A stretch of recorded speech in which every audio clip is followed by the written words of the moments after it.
Facebook, it's Gerry coming to you today from Rhhythmia Life Advancement Center in a somewhat overcast Guanacaste, Costa Rica, which almost never happens on a Tuesday.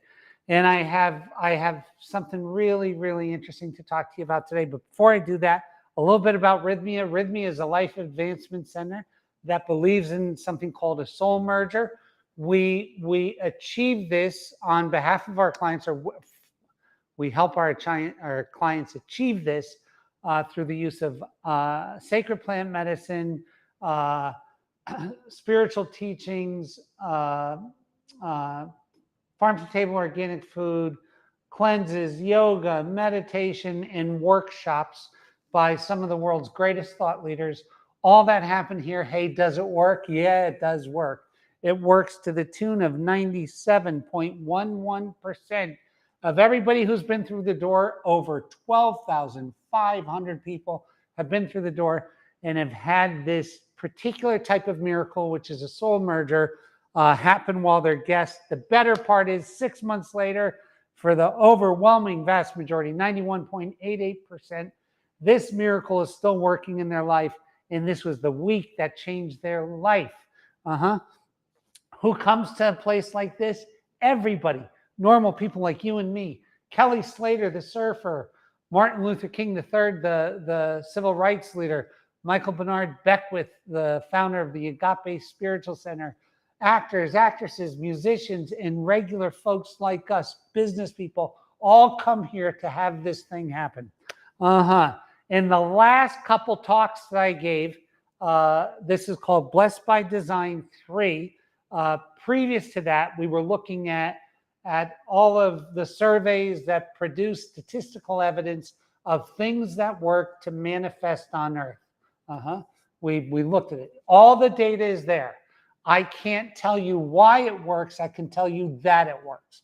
The mysteries of this frequency and vibrational universe are way too much for even the greatest of scholars to figure out exactly how this happens. And once they do, it's happening in accord with how they look at it. And it's happening with someone else in accord with how they look at it. So if there's 7 billion people on the planet, there are 7 billion different ideas of how this happens. I can't tell you, and nobody can tell you that theirs is particularly right.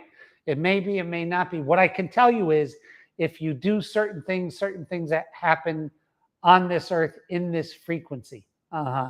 So that is absolute truth. There's studies by the greatest learning centers on earth, Yale University, Harvard University. They've all produced studies on this stuff, and like simple things like writing down your goals and this and that and this. Why does writing, and that leads me into the greatest thing, is when you pick something from a merged soul, which is a beneficial presence on the planet, and you write that thing down. Why is writing it down so important? I believe I have a clue. Because when something is written down, it's highly defined. And when it's highly defined, you have the right to say no. And I'm going to tell you this.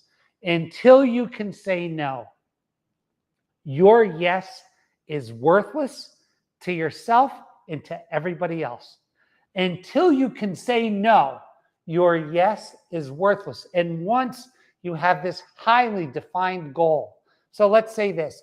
Let's say, and this is kind of what happens when I watch people that don't have goals are faced with life. Every day, they're presented with 100 different opportunities, and they have to analyze each opportunity and figure out if it's the right thing for them or not. And they saw a movie where they said that you're supposed to say yes, and it's the polite thing to do, and and next thing you know, they're in a cluster F.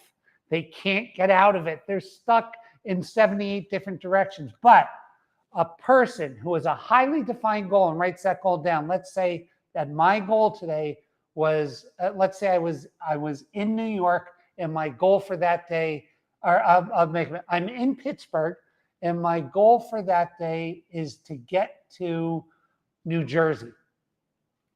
So I'm in Pittsburgh, and my goal for that day is to get to New Jersey. And someone comes to me and says, do you want to ride to Chicago? I don't have to make them feel better. I just say no. Do you see? No.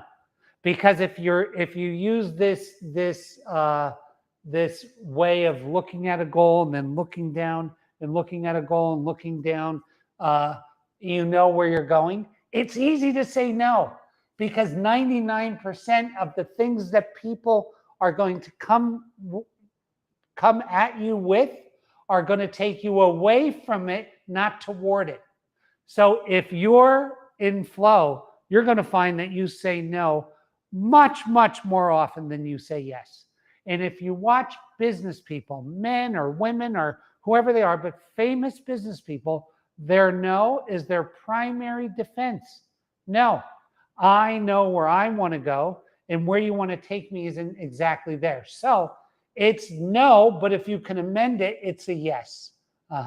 So the act of achieving a dream, the act of making the immaterial material on earth, the act of manifesting a particular thing, whether it's a skill or an opportunity or a business or whatever, is a process of removing things, not adding things.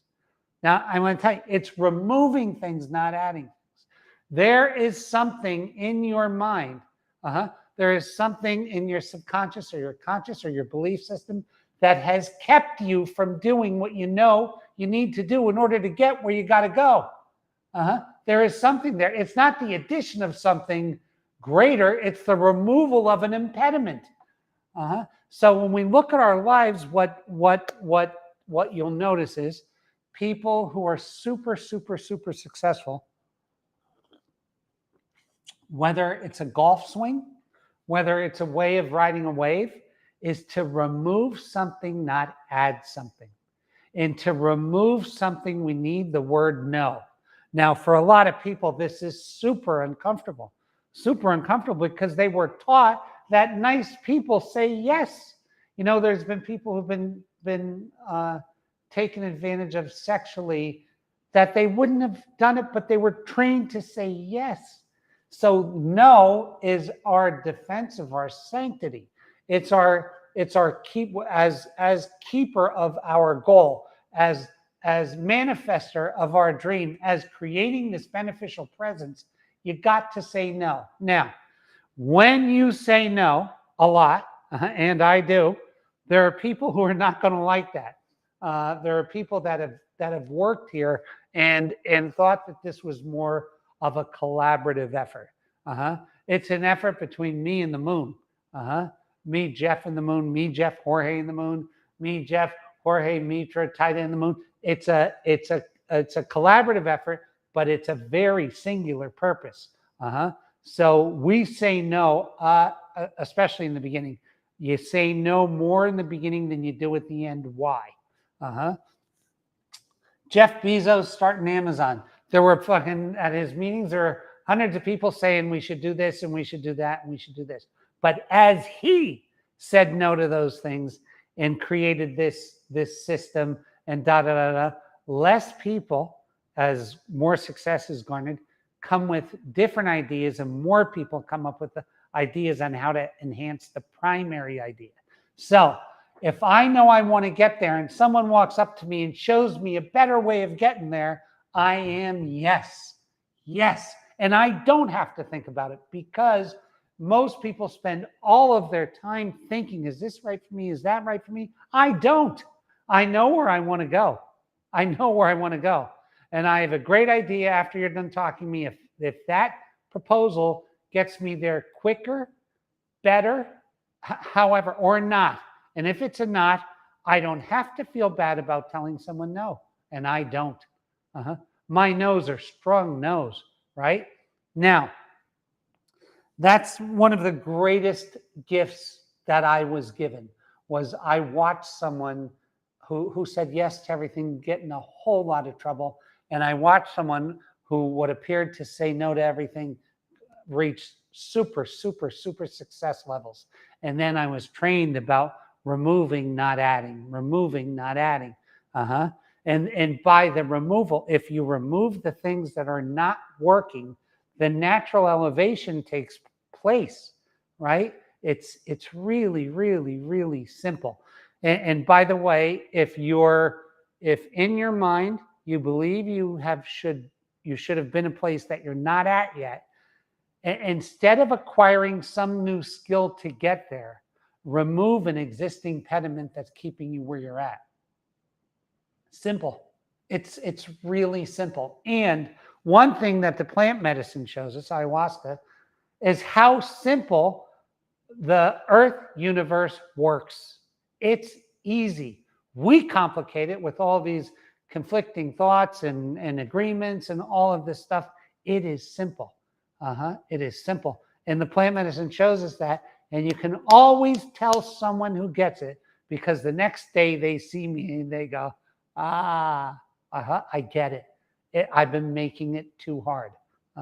And some of us, we have a system and infrastructure that's broke in ourselves. And we keep adding new skills on top of a broken infrastructure. It ain't going to work. It's not going to work. So until you can say no, your yes is worthless to me. Because if you're a person who can't say no and you say yes to me, I know you're going to say yes to 50 after me and 50 before.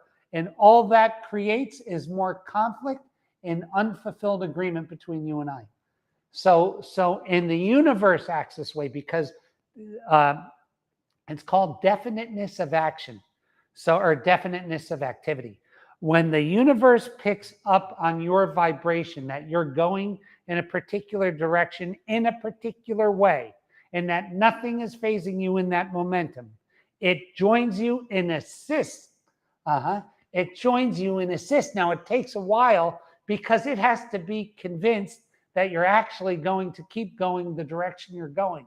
But once it takes notice of that, all vibrational things line up with you. So what you find is those that oppose you tend to not continue to fight you because they know you're going to keep going in that direction. And the fight is merely a waste of time at this point on their behalf. And then others join your cause. So when we talk about, there's a lot of, in the 40 laws of power, and there's a lot of old mafia type thinking that said, don't tell anybody your plans or they're going to, I'm the exact opposite. Ali was the exact opposite. Jeff Bezos is the exact opposite.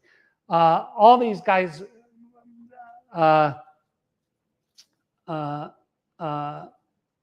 that ran Apple was Steve Jobs was completely the opposite. He'd say, this is where we're going.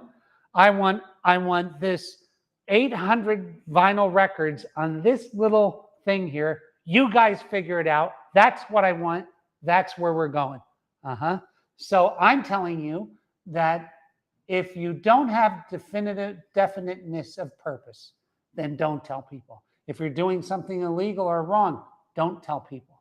But if you're doing the right thing, and if you're sure you've picked it, you've made an agreement. So this is where we go to feelings versus agreement. This is where we go to being governed by feelings versus governed by agreement. When you write that goal down, you've made an agreement to get there. When you've made actual agreements with yourself about how you're going to do it, that you're going to do it every day, that you're not going to be dissuaded into something or persuaded into something, or you're not going to chase a flashier thing, that you're going to stick with this till the end. And you make that agreement, and then you rely on those agreements, not your feelings. I want you to express your feelings. I want you to feel your feelings, because if we don't feel our feelings, we wind up as psychotic CEOs and all kinds of craziness. I want you to express and feel your feelings. Absolutely. It's the most important thing to be able to move through them. And yet, don't dishonor your agreements with yourself. So what comes first are your agreements. And if you watch people who do this, that they honor their agreements irrespective of anything that's going on in their lives. Number one, they're the people I want to be around. Because if somebody says to you, hey, Gerry, we're going to give you $500,000 a year for this particular project for 10 years, and a year from now they have personal financial problems, but they pay me in spite of their own, because of their word, that's honoring an agreement. And if you do the same thing in the world and you honor all of your agreements and you honor them to yourself, then no becomes your primary defense.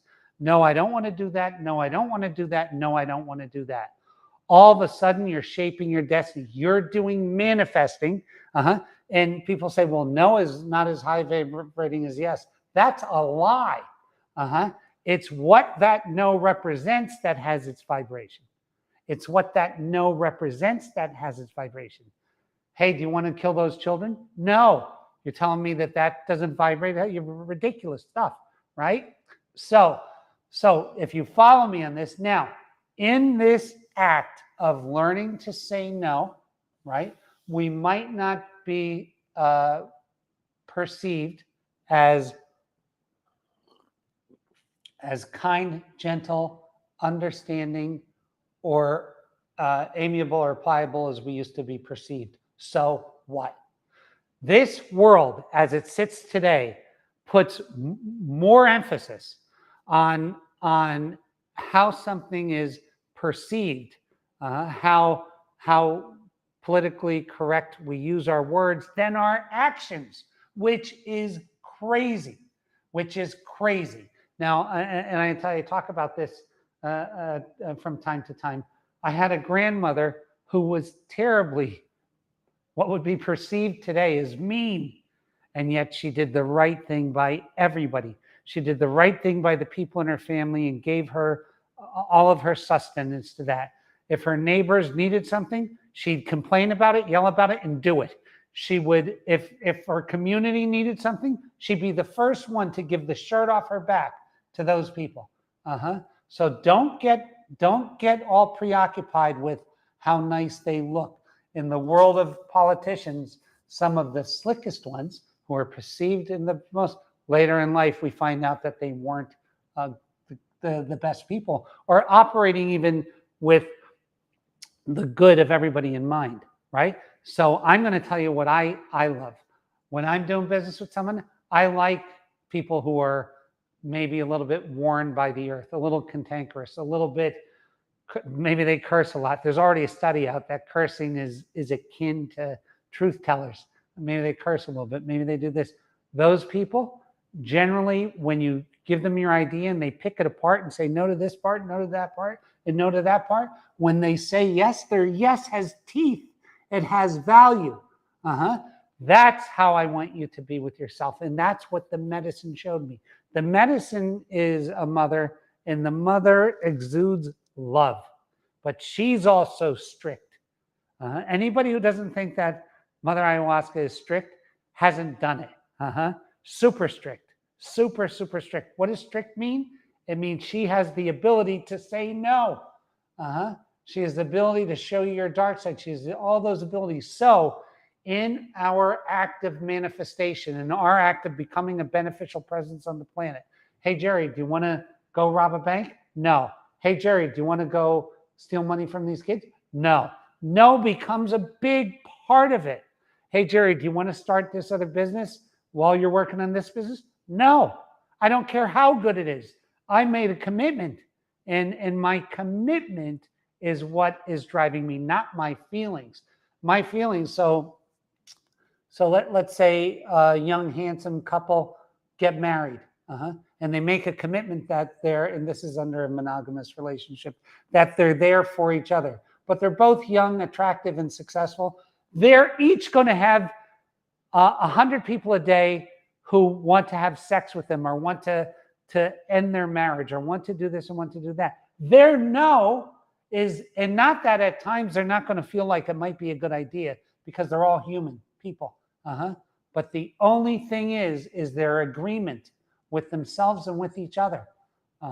That's the thing. So when you make an agreement with the universe that you're going to give birth to this family, or you're going to give birth to this community, or birth to this skill, or birth to this business, and you make that agreement, you honor that agreement, no matter how you feel. So it's so funny, because me and a lady who works here, who I love, have a little joke where we act like a robot. I act like a robot. They say feelings aren't real, like in a robot voice. But you will notice the people that have the most have the ability to say no despite their feelings. And I'm around, you know what I like about Rhhythmia? I'm around some of the wildest, strangest people, the most creative people, some of the craziest artistic people, but I'm also around a lot of extremely wealthy, self-made business people, and to see them operate. What I say is, they'll have a million things that are different, and they'll have 4 or 5 things that are a common thread through each of them. So no matter who has so much money, they might have different taste in food, different alcohol drinking habits, different this habit, different work, but they have these habits that are entrenched. Almost all of them have a daily practice of some type. Almost all of them are really focused on ethics. And on ethics, I mean, they honor their agreements. And you'll notice that people who can honor agreements to other people are also the first people who honor agreements to themselves, right? So until you can say no, your yes is worthless to me. If you adopt that, until you can say, as you're talking to yourself, I tell myself, Gerry, until you can say no, your yes is worthless to me. Until you can do that, then when you make the agreement to start the best restaurant in your neighborhood and to serve the greatest, freshest, most wholesome food on the planet, or to whatever this thing is that elevates everybody, you do it by agreement. Now, this kind of interlocks with this. It is, and so when I write that down, that's why as Jordan Peterson said, why do people love children? Because they are nothing but pure potential. When Jeff brings his kids over here and I see those kids, I look at them and my heart goes, wow, there is no limit to what these 2 kids can become. They are nothing but potential. Now, when you write that goal down, that goal becomes potential. That goal becomes potential. That's all it is. Discipline is what transforms that potential into reality. Discipline is what transforms that potential into reality. Now, there are people on the internet, and I see them all the time, selling shit called effortless manifestation and all these things, that violate every rule of the universe. But yet it's a great story, and who wouldn't want to buy it? I want to not work and get everything I've ever imagined. And my Italian grandfather had a great saying, a fool and his money are easily separated. So don't fall victim to the kind of thinking that there's this simple, easy way to get everything, because it's not how it works. And that is why the 99% has one clump and the other 1% have another clump. A lot of you say, well, no, the 99%, we're given it. But the truth is, and this is the truth, 87% of all the millionaires in the world at a particular moment are self-made. Self-made. They did it themselves. The overwhelming vast majority. So discipline is a thing that transforms that potential into reality. Okay, so in this thing, Blessed by Design, this is Blessed by Design 3. In your design, you have to incorporate the agreement that you're going to honor your agreement and not your feelings during this time until that's acquired. So how does that work in like a football game? I'm going to give everything in defense of this game. I'm going to leave my heart on the field.